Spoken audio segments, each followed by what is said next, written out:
let's dive headfirst into BYU K-State and what all of this means.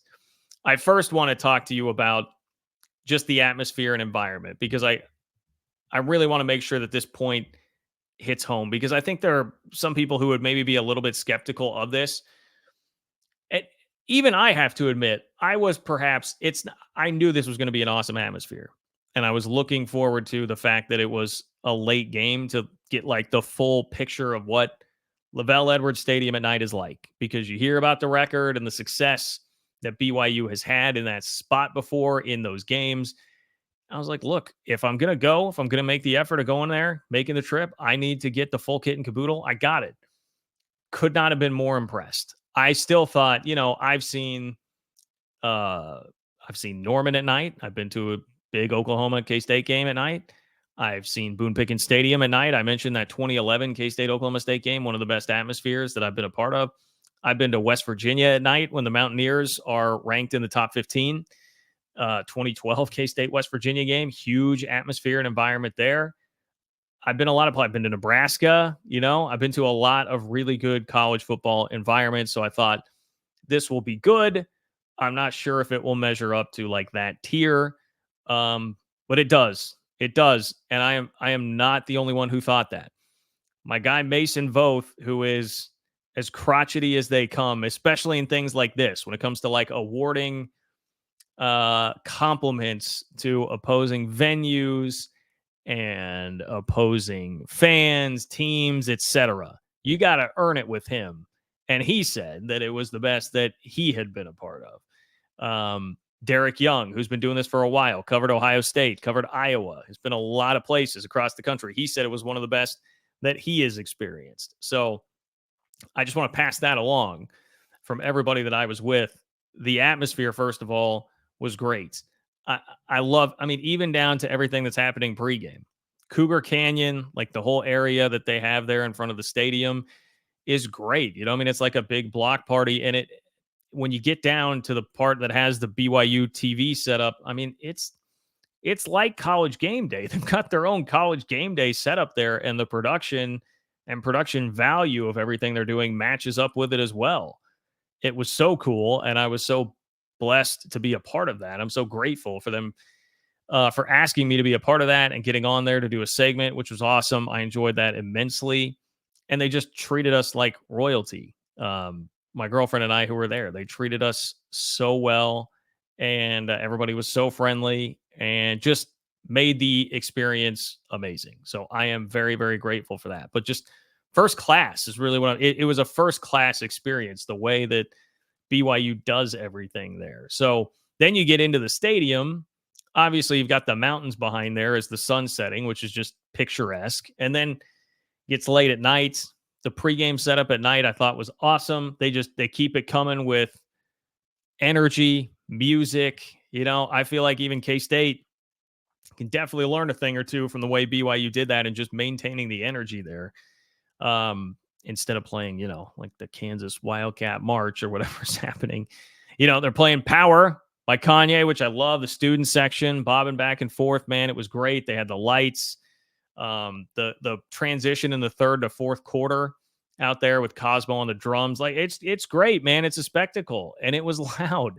It was really, really loud. So shout out to everybody there. Tom Holmo, the athletic director, everybody in the athletic department, BYU TV, Michael, as I mentioned, people I saw in the parking lot, so many great people there. And I just wanted to verify for everybody here. If you haven't been, go. It's a great atmosphere and environment. It's such a good addition to the Big 12 to have that in the league. Now, as far as the game goes, this is where I will transition to like Mark, who weighed in on Venmo. And I will remind you here, if you are not watching the show live and you want to make sure your question or comment makes it on the show, John-Kurtz-4 on Venmo in order to do that.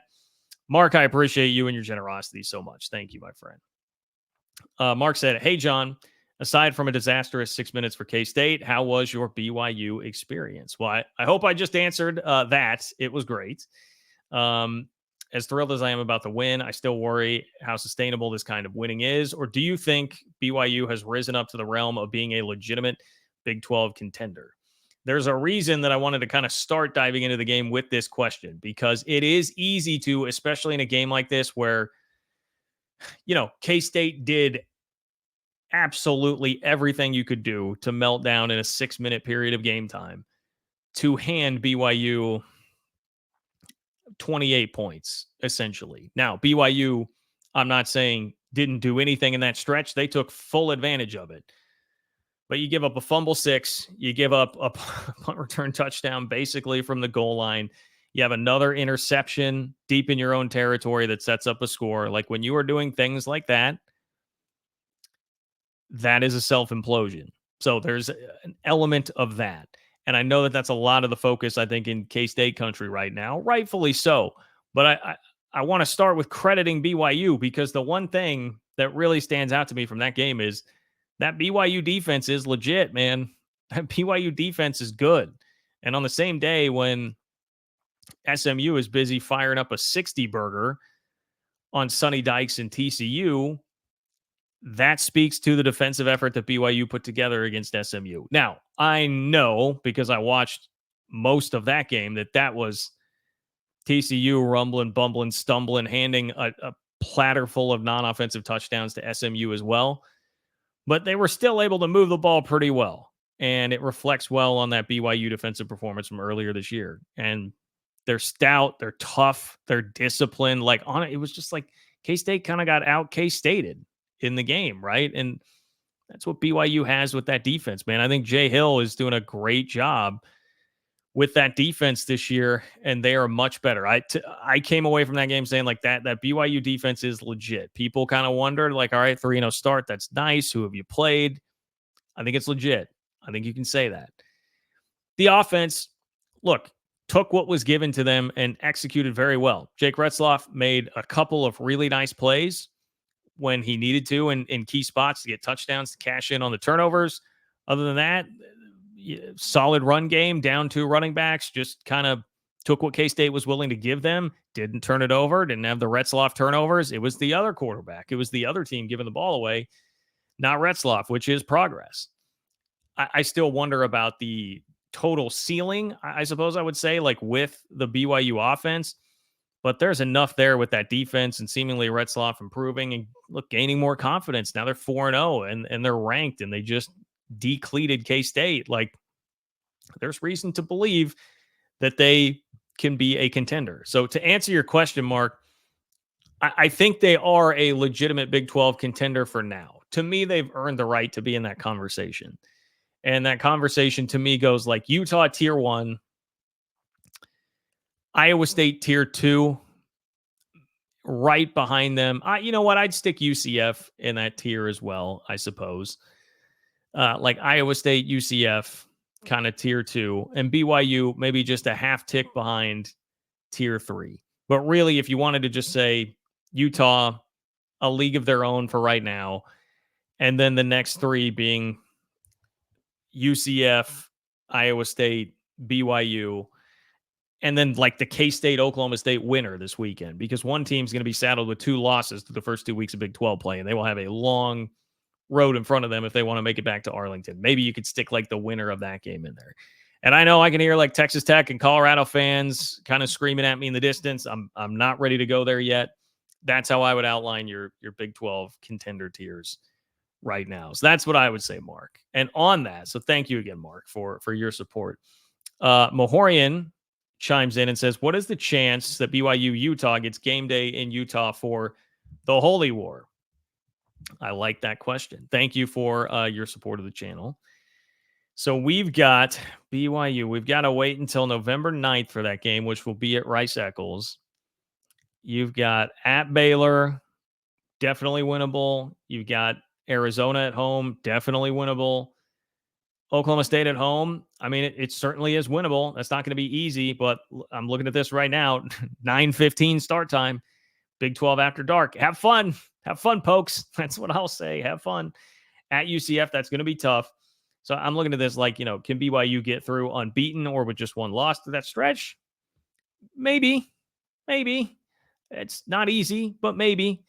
Utah, on the other hand, I think is going to have a much easier proposition in trying to get there. Arizona, I don't feel great about the Wildcats' chances going to Rice Eccles this weekend.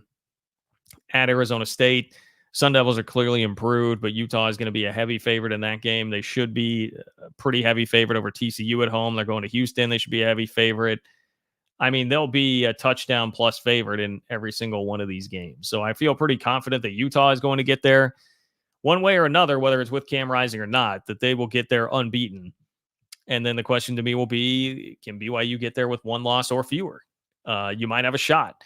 Depends on the competition as well. So that's what week is that? 4, 5, 6, 7, 8, 9, 10. That'd be like week 10. Let's see what our competition is here, because that obviously is always key. Well, we got Ohio State at Penn State. So we've also got Oregon, Michigan. Boy, that's some pretty tough competition there. Do I have the right week, though? Let me make sure I got the right week here. No, I don't have the right week. My fault. Okay. All right. So it's the next week. Your competition, Georgia at Ole Miss. That's going to be tough. Alabama at LSU. That's going to be tough. All right. Oklahoma at Mizzou. There's a lot of competition there. I probably should have just gone to that first.